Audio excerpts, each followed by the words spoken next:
more than 100 people have been injured in the Israeli cities of Arad and Dimona. That's after a ballistic missile attack by Iran. President Donald Trump threatens to obliterate Iran's power plants if it doesn't reopen the Strait of Hormuz, vital for global oil shipping, within 48 hours. President Trump gives Iran 48 hours to reopen the Strait of Hormuz, or he says the US will obliterate Iran's energy infrastructure. Whoa!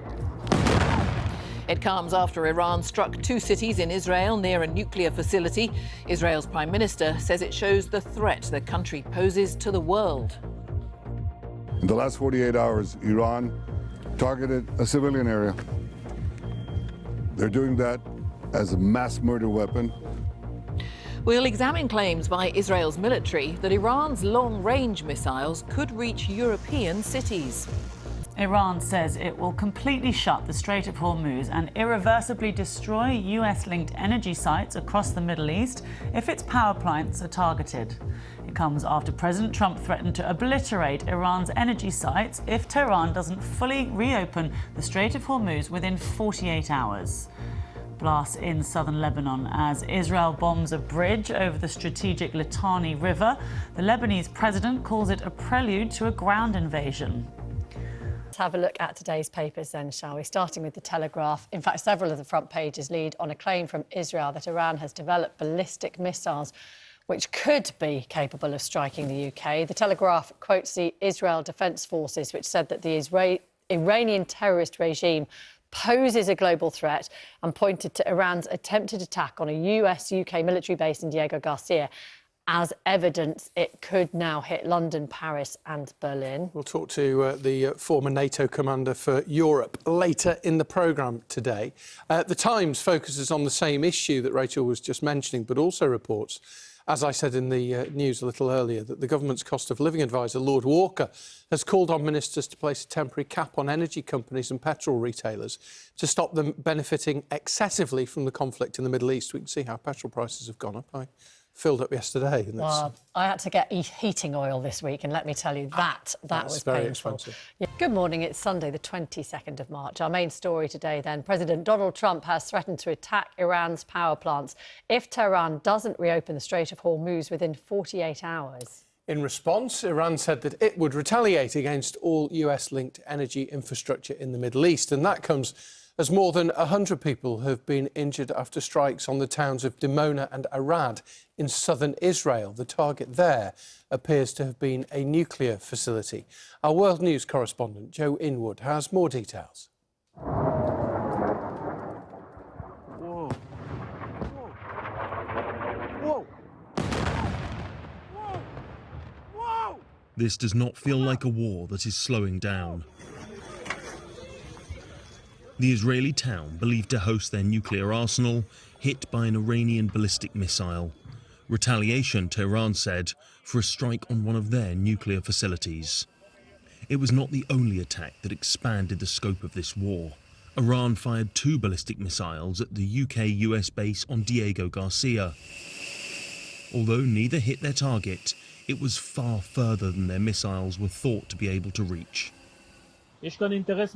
Iran launched a two-stage intercontinental ballistic missile with a range of 2,500 miles towards an American target on the island of Diego Garcia. These missiles were not intended to hit Israel.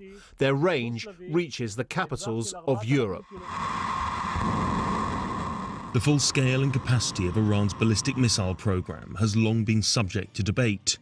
Today, some of those questions have been answered. It shows that the radius of action Iran has is much bigger than people thought. It brings potentially European cities into target range, unlikely as I think that is at the moment. And it certainly complicates the job of missile defense across that area and focuses the thinking of European capitals. It also shows that Iran is able still to surprise the US and Israel, I think, 3 weeks into this conflict. While the missile threat may cause the most alarm, it is the war's economic cost that is most significant to Europe and the wider world. That comes primarily from the effective closure of the Strait of Hormuz. Overnight, Donald Trump said Iran had 48 hours to open the strait, or he would order the destruction of power plants. That came just hours after one of his top officers said the military campaign to open the Strait of Hormuz was making progress, with the destruction of a key Iranian base. We not only took out the facility, but also destroyed intelligence support sites and missile radar relays that were used to monitor ship movements. Iran's ability to threaten freedom of navigation in and around the Strait of Hormuz is degraded as a result, and we will not stop pursuing these targets. But Iran says it's not just military targets the US and Israel are striking. This was the port of Bushehr, near the strategically important Karg Island. State TV said it was used by fishermen. Donald Trump has given often wildly contradictory statements about how and when this war might end. Last night he claimed Iran had been blown off the map and wanted to make a deal, adding, "I don't." But that is something Iran has repeatedly denied. The events of this weekend do little to suggest that either side is ready for the compromise or de-escalation that would lead to peace. Joe Inwood, BBC News. Tara Kingarlu is an Iranian-American journalist and author, as well as an adjunct professor at Georgetown University. She shared her reaction to the latest developments.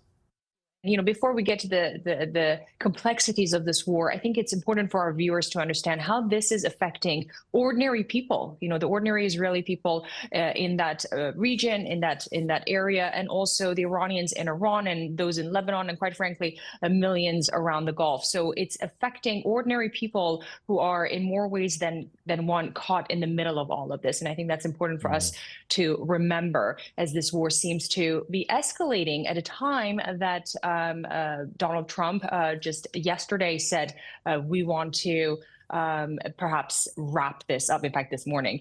So there seems to be an inconsistency with how Israel wants to pursue this conflict and how the United States and the Trump administration wants to wind things down. And when you look at Iran, for them, it seems to perhaps be a strategy to escalate in an effort to de-escalate, and that can be interpreted as perhaps putting some pressure on Gulf countries more than before, so that they put the pressure on the U.S. and Israel. But again, all the while that right now we're seeing hits near nuclear facilities, both in Israel and Iran, that you and I both know can be detrimental, not just to the people around those regions, but also the environment. Yeah, absolutely. And, we've heard from President Trump and the White House, and really the U.S., saying thousands of strikes now on Iranian targets. They've told us how much they've degraded Iran's military, the Navy, its capabilities to launch missiles. And yet here we are seeing, missiles apparently making it through Israel's air defense, and then a couple of ballistic missiles fired towards this joint British-U.S. base there in Diego Garcia.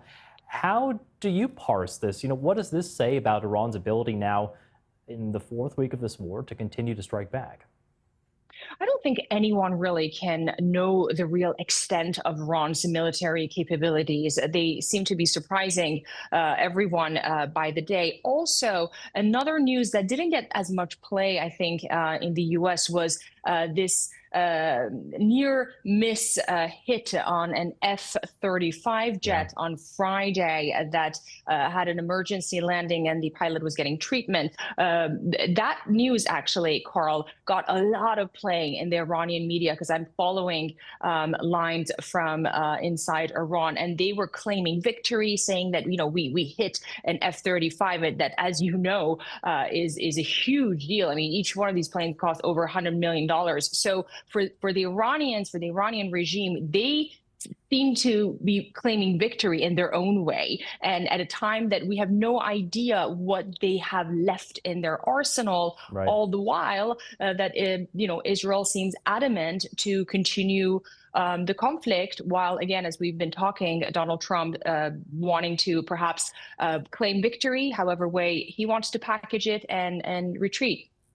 And Tara, just briefly, about 30 seconds left here, but just to come back to the people affected by this war, there was news coming out of Iran. A couple of protesters were actually hanged, people who had been prosecuted for their role in the January uprising there in the country. What's the situation as far as we know in Iran right now? Because it does seem as if the crackdown by the Iranian regime is continuing. Indeed. One of them actually was a 19-year-old teenager. They were accused of killing a policeman during the deadly January protests that we remember is regarded as one of the greatest massacres in Iran's modern history.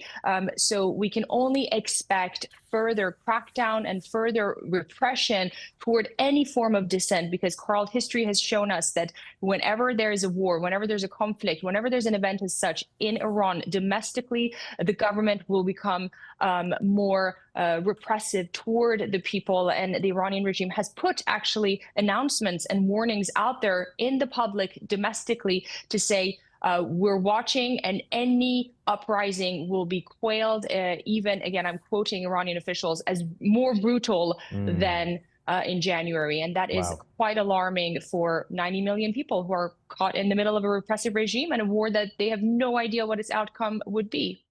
Hello, good afternoon. President Trump has given Iran 48 hours to reopen the Strait of Hormuz to shipping, or he says America will obliterate Iran's energy infrastructure. The threat comes as the Iranians struck 2 towns in Israel close to a nuclear facility believed to be the site of the country's nuclear weapons. The Israel Defense Forces say Iran's missile capabilities could allow them to strike major European cities, including London, which is more than 2,500 miles from Tehran. But that claim was dismissed this morning by Downing Street. We'll have more on that in a moment. First, Lucy Williamson sent this report from Israel. Last night, this Iranian missile crashed into the town of Dimona. Whoa! Within miles of Israel's nuclear site. And another within meters of apartment blocks in nearby Arad. A rare breach of Israel's multi-layered air defenses that could have transformed Israel's experience of this war. Scary. You know, they bomb us, so and we never actually, this city never experienced something like that. More than 160 people were injured in these strikes. 3 weeks into this war, trust in Israel's air defenses is high. Many families here said shelters were several minutes' walk away. And after repeated alarms yesterday, some chose not to move. Very few missiles have been getting through Israel's air defenses, and Israeli leaders claim to have taken out the vast majority of Iran's missile launchers. This strike is a reminder that Iran's regime still has the control and the capacity to continue this war. Israel's army says that control is weakening, despite Iran firing a long-range missile at a US-UK military base yesterday. This is not just an Israeli problem, because they fired missiles towards countries who have nothing to do with this war. Especially, by the way, the UK has nothing to do with this war. They fired a missile towards a British asset without the British being involved. What tells you that they won't fire a missile all the way to London? Because we learned yesterday they can't. Israel's Prime Minister says this war has already changed the Middle East. Today, he said the threat from Iran remained. What more proof do you need that this regime that threatens the entire world has to be stopped? Israel and the United States are working together for the entire world. And it's time to see the leaders of the rest of the countries join up. Both sides are threatening escalation. US President Donald Trump has said Iran must fully open the Strait of Hormuz within 48 hours, or the US would obliterate its power plants. Iran said it would respond by attacking energy sites in the Gulf. Israel's second front in Lebanon is expanding too. This bridge over the Litani River, bombed, Israel said, to stop Hezbollah fighters moving south. 1 million Lebanese have now been displaced. Israel has ordered forces to raise homes in some areas here, using Gaza as a model. A blueprint for destruction, used again as a path to peace. Lucy Williamson, BBC News, Arad. Donald Trump has issued an ultimatum saying if Iran doesn't fully open without threat the Strait of Hormuz within 48 hours from this exact point in time, the United States of America will hit and obliterate their various power plants, starting with the biggest one first. Iran says it will strike US energy facilities in the Gulf and completely block the strait if that happens. In Lebanon, Israel's military struck a key bridge it says was being used by Hezbollah. Many Lebanese fear it could be a precursor to a possible large-scale Israeli invasion. Neil Connery, ITV News. So is Israel's claim justified that Iran is a threat to the world and capable of hitting major European cities with its long-range missiles? Our correspondent Joe Inwood has this assessment. Iran's ballistic missiles have been at the heart of this conflict. They were one of the stated reasons for the US and Israel starting this war. Alongside drones, they are also a potent symbol of Iranian resistance. One that state media is keen to show that they are still firing, sending their enemies a message. And they don't always need to hit their target to have an impact. The revelation that 2 ballistic missiles had targeted the US-UK base on Diego Garcia, 2,500 miles south of Iran in the Indian Ocean, has led some to rethink the threat they could pose. Iran has the largest and most diverse arsenal of missiles in the Middle East. Now, they are mostly short and medium range, designed to target other parts of the region, but they also have longer range ballistic missiles. Now, before the war started, the furthest they were believed to reach was just over 1,200 miles. That's about 2,000 kilometres. But after the attempt on Diego Garcia, Israel claimed that they can travel twice that far, potentially threatening parts of Europe. But this morning, the risk to London and the rest of the UK was all but dismissed by the British government. I'm not aware of any assessment at all that they are even trying to target Europe, let alone that they could if they tried. But even if they did, we have the necessary military capability to defend this country, and defending the British national interest is precisely why we're taking part in collective defensive action across the Middle East. But there is another thing.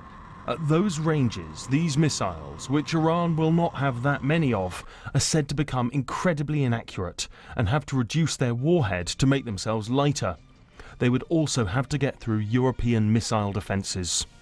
The Iranians would be firing a small number of missiles against a missile defense architecture that's optimized against them with a small payload and limited accuracy, all of which would suggest they have limited incentives to do so, unless, of course, they assess that the political impact of doing so was valuable, irrespective of the real world impact.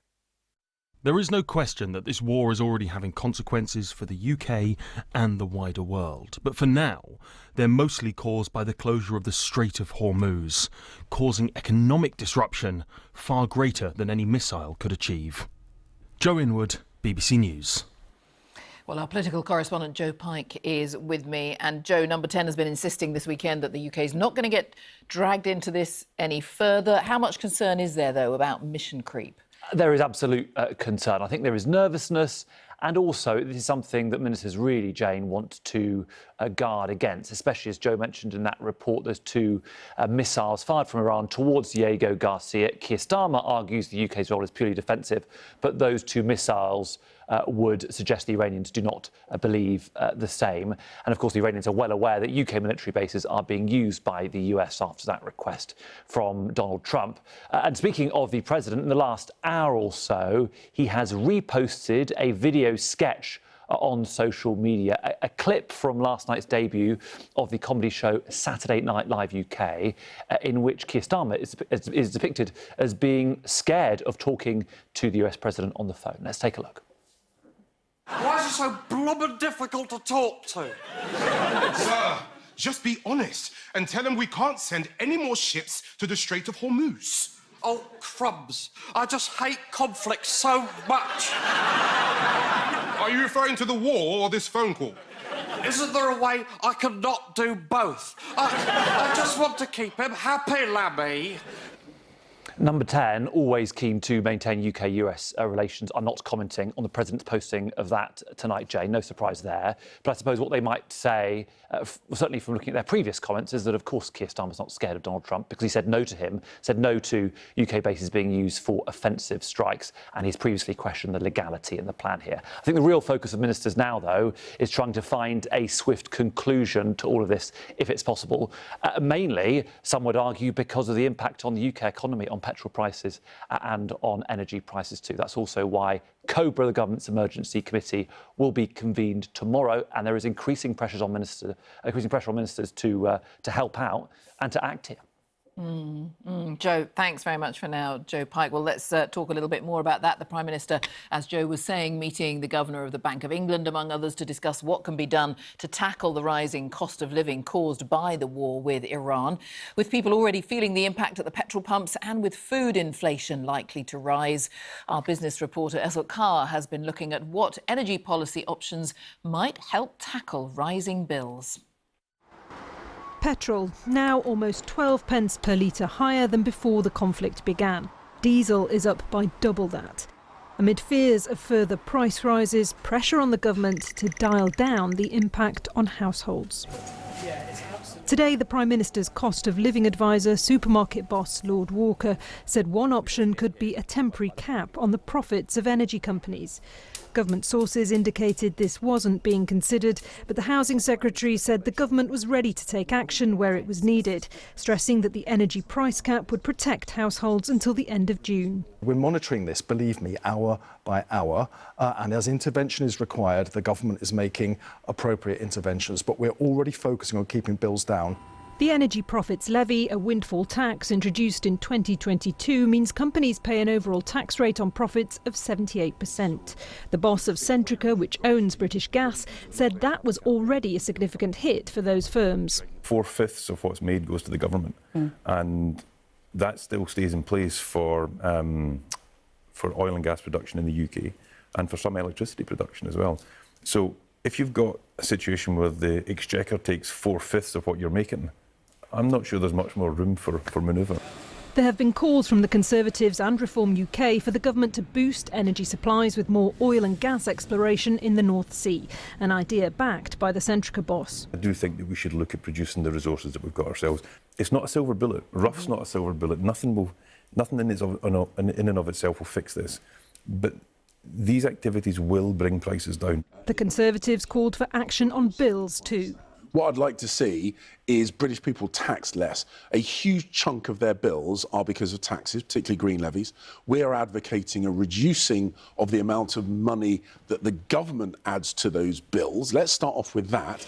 Energy costs will be at the forefront of emergency talks between ministers and the Governor of the Bank of England, due to take place tomorrow, as the government weighs up when and how it may step in to protect households from this latest economic shock. Esel Carr, BBC News.